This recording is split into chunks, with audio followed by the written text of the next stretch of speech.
GMNA uses artificial intelligence for generated speech, visuals, and production. AI-generated content may contain errors. Please verify important information before making decisions or taking action.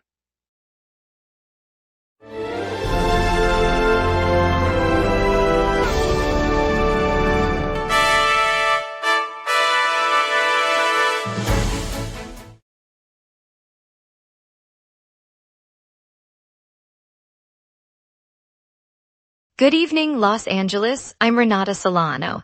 A stolen LAPD cruiser has been recovered in San Juan Capistrano, and a scorching heat wave pushes temperatures into the triple digits.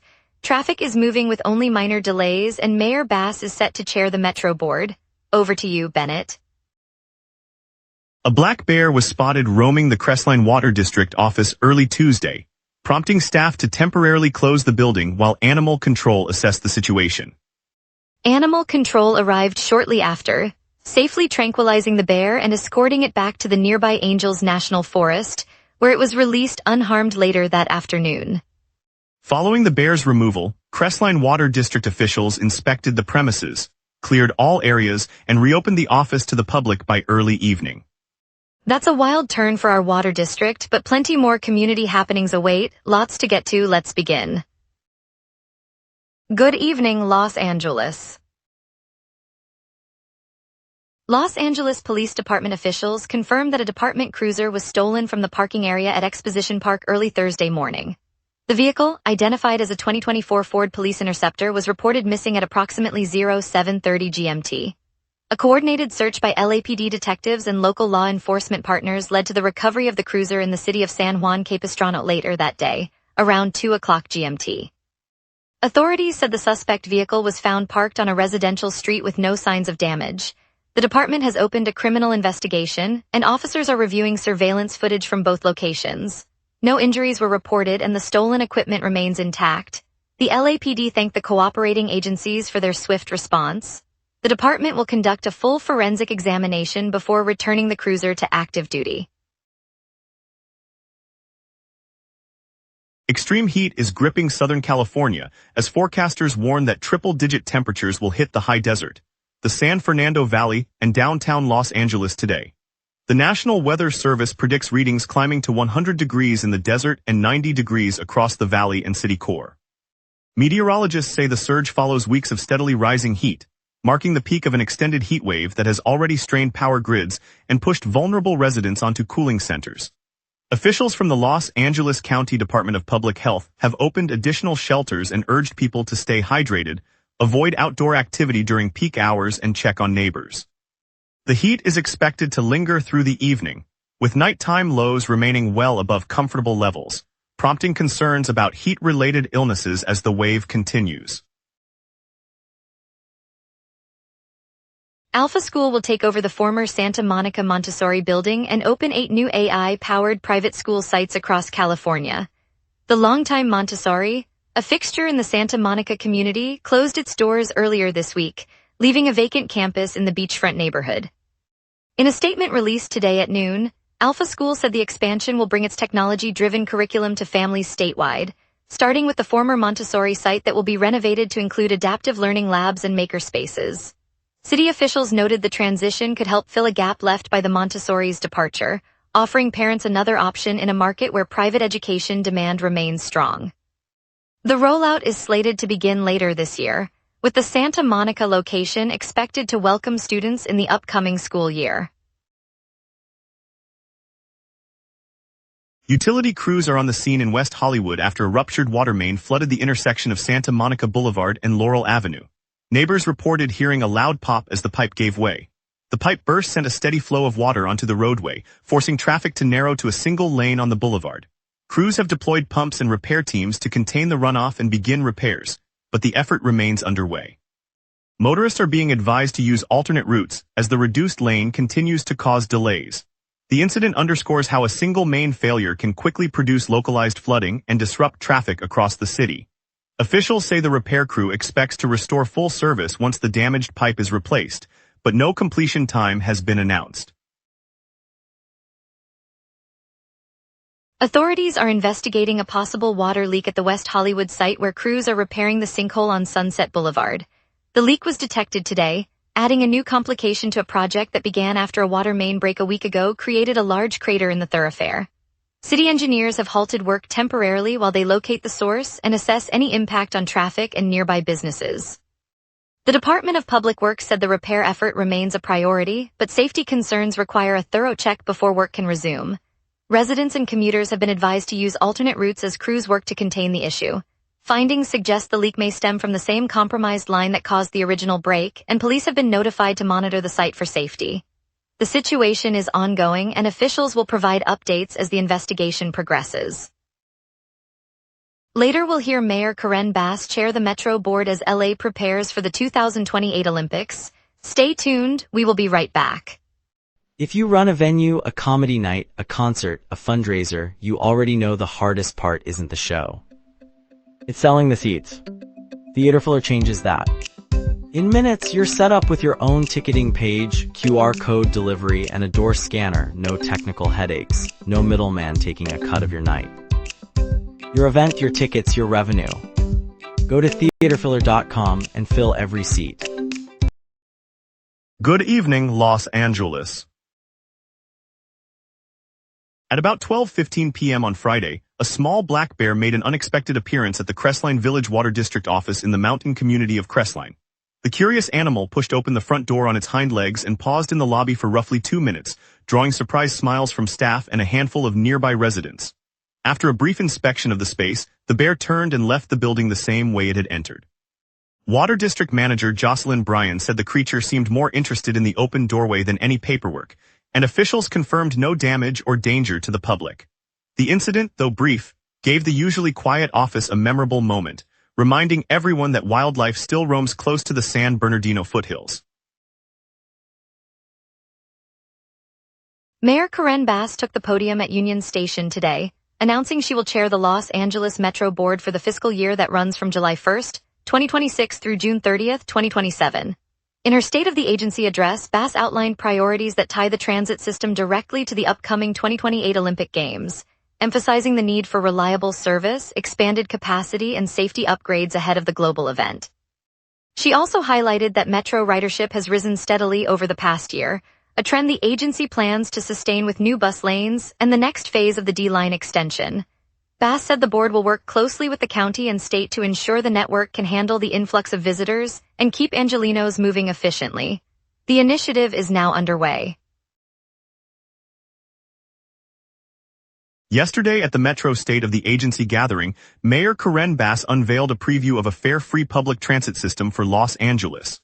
Speaking to the Metro Board, she said the city's top priorities are safety, affordability, and reliability, and said the plan would eliminate fares across buses and rail to make rides accessible to every Angeleno. The mayor also accepted the Metro Board chair gavel for a second term, signaling continuity in leadership as the agency charts its next steps. Officials noted that the fare-free concept is part of a broader effort to boost ridership and ease the cost burden on low-income riders while improving service consistency. The announcement comes as the city weighs how to fund the initiative amid ongoing transit expansion projects on the D-line and the regional connector.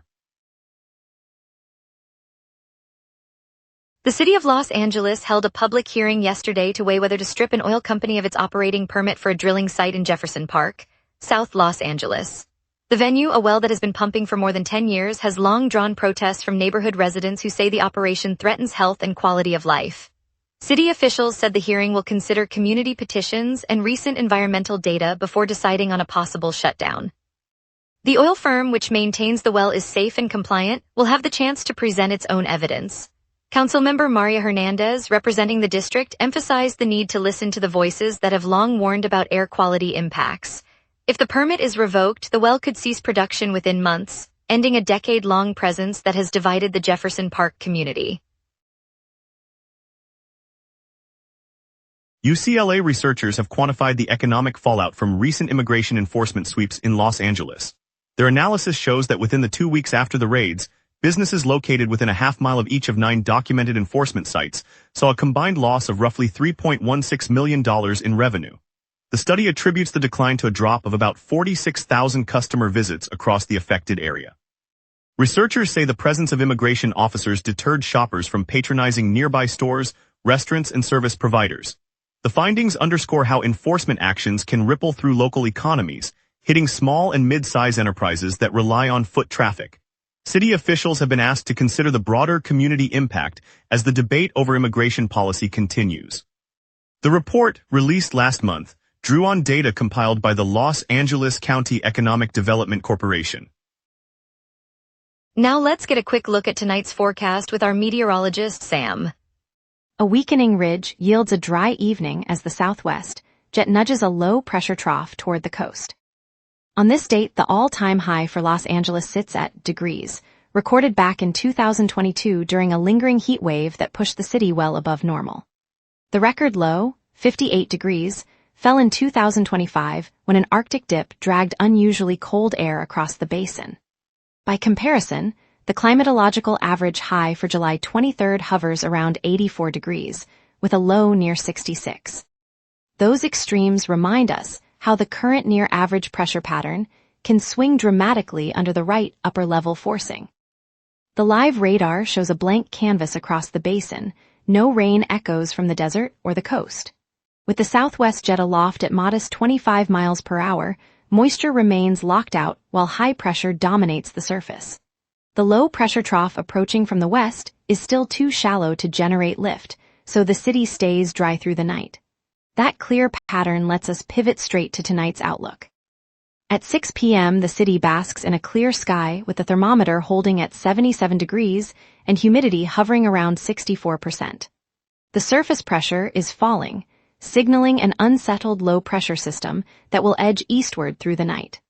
Overhead, the southwest jet streams at roughly 25 miles per hour, guiding the trough's upper-level momentum toward the coast.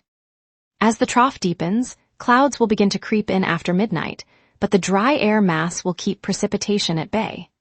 Overnight lows will dip to 68 degrees, and the UV index remains at 10 for the lingering twilight.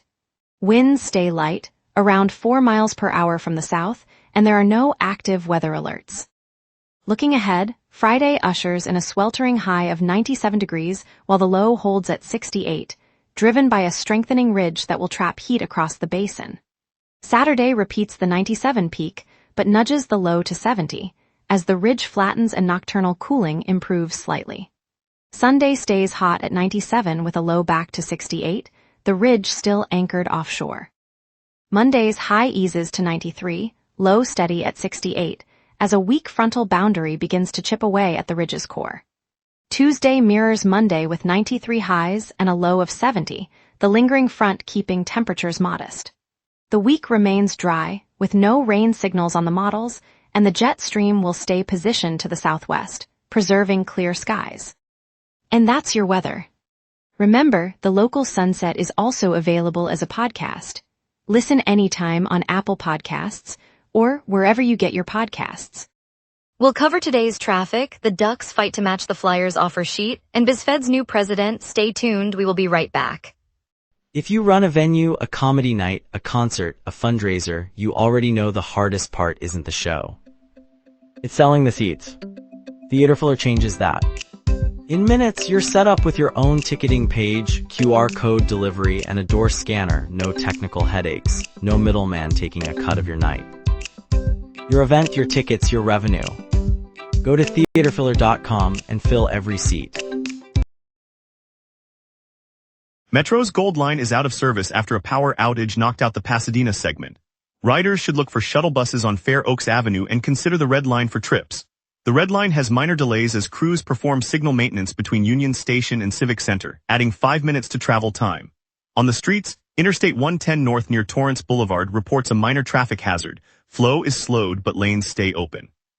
A collision with no injuries on Alameda Street has been cleared, leaving traffic moving normally. Overnight lane closures continue on Interstate 405 through the Sepulveda Pass as crews rehabilitate the pavement, so expect a 10-minute delay during peak hour. Metro Bus 720 is detoured around the Sunset Boulevard roadwork, running on Hilldale Avenue instead of its usual route. Most corridors are moving, but plan extra time on the 405 and the Gold Line outage. The Ocean Festival rolls onto Santa Monica beachfront on September 26 and 27, a Golden Voice-produced two-day beach bash that will bring headline acts and sunrise sets to our shoreline. It's the kind of summer splash that turns a weekend into a memory. The Hollywood Bowl is set to host a Wes Anderson film music concert, a one-of-a-kind night where the scores from his quirky movies play live with a full orchestra. Fans of the director's visual style will hear the soundtracks that defined his films, all under the stars. Inglewood becomes a reunion hotspot as Issa Rae brings the Insecure cast back for a special event, giving longtime fans a chance to celebrate the show that put East LA's stories on the map. It's a reminder of how our neighborhoods shape pop culture. Knott's Berry Farm reopens Montezuma's Revenge this month, the classic coaster now revamped with new technology and a fresh storyline. Thrill seekers can finally ride the legend again. And now here's Terrence with sports. Here's the latest on hockey, soccer, and the global rankings. The Anaheim Ducks have secured center Leo Carlsson by matching Philadelphia's 5-year, $90 million offer sheet, keeping the young talent under contract. The move underscores Anaheim's commitment to building around the promising forward as the offseason progresses. Canada remains positioned at 30 in the latest FIFA Men's World Rankings released Monday, while Spain has reclaimed the top spot after its recent World Cup triumph. The shift highlights Europe's resurgence and leaves North America outside the elite tier for now. The latest FIFA Men's Rankings show Canada holding the 30th spot, while World Cup champion Spain have reclaimed the top position. The shift follows Spain's recent title win, underscoring the global reshuffle as North America remains outside the elite tier. The Anaheim Ducks have accepted the Philadelphia Flyers' 5-year, $90 million offer sheet for center Leo Carlsson, thereby retaining the promising young talent on their roster. The matching contract underscores the organization's commitment to building around the Swedish forward. Los Angeles County Business Federation, headquartered in downtown Los Angeles, is the region's business voice engine. After nearly 19 years steering the Valley Industry and Commerce Association, Stuart Waldman stepped in on July 13, 2026 as the new president and CEO, succeeding founding leader Tracy Hernandez. BizFed now advocates for close to 400 member organizations and more than 420,000 employers across the county, from small storefronts on East Side streets to sprawling tech campuses in the South Bay. Waldman's arrival promises fresh partnerships that will help keep jobs and opportunity flowing in every neighborhood. In a city that thrives on collaboration, BizFed is the connective tissue that turns ambition into everyday progress. And later, a warm look at Stuart Waldman stepping in as BizFed's new president, leading LA's business community forward. Stay tuned. If you run a venue, a comedy night, a concert, a fundraiser, you already know the hardest part isn't the show. It's selling the seats. Theaterfiller changes that. In minutes, you're set up with your own ticketing page, QR code delivery, and a door scanner. No technical headaches. No middleman taking a cut of your night. Your event, your tickets, your revenue. Go to theaterfiller.com and fill every seat. On a Saturday morning in the heart of Boyle Heights, families spilled onto the concrete steps of Mariachi Plaza, a screen humming with static as a crowd of Dodgers fans settled in to watch a live feed from White House Rose Garden. Among them, 12-year-old Maya clutching a hand-stitched Dodgers cap her abuela had sewn, and former community coach Luis Alvarez, who has cheered every season from the sidelines of the local Little League field. The screen flickered to the moment the president stepped forward, a blue and white banner behind him, and the Dodgers stepped onto the historic lawn, caps tilted in respect. A chorus of cheers rose from the plaza as the team's name was read, the sound mingling with traffic and the scent of fresh tamales from a nearby vendor. When the president handed the championship plaque to the captain, Maya's eyes filled with tears and Louis whispered, "We did it together." The neighborhood lingered, sharing stories of past seasons, feeling the pride of a city that stretches from the hills to the coast. In moments like this, the love for a team becomes a shared heartbeat for all of Los Angeles. Bennett Hale in the heart of downtown Los Angeles, where the glass-clad towers cast long shadows over the historic streets, crews in bright orange vests have been scaling the sides of the once graffiti-splashed high-rises. After a years-long dispute over ownership, The city confirmed the sale of the property last month and launched a coordinated cleanup that began early Tuesday. Workers armed with pressure washers and fresh paint brushes moved methodically from floor to floor, erasing layers of bright tags that had become a familiar backdrop for commuters. One moment that stood out was when a local high school art teacher handed a volunteer a can of teal paint, and together they traced the outline of a soaring phoenix across a previously modeled wall, turning a scar into a symbol of renewal. By late afternoon, the towers shone in a clean, muted sheen, and nearby residents gathered to snap photos, laughing as they pointed out the newly revealed brickwork. The effort reminded everyone that a shared space can be reclaimed when neighbors and city officials work side by side. It's a victory that brightens the skyline and the community alike. Thank you, Los Angeles, for joining us on the local sunset. Today's highlight, Mayor Karen Bass unveiling a fare-free transit plan, shows our city moving forward together. We appreciate your trust and look forward to bringing you more stories tomorrow. Stay safe, stay curious, and see you back at sunset.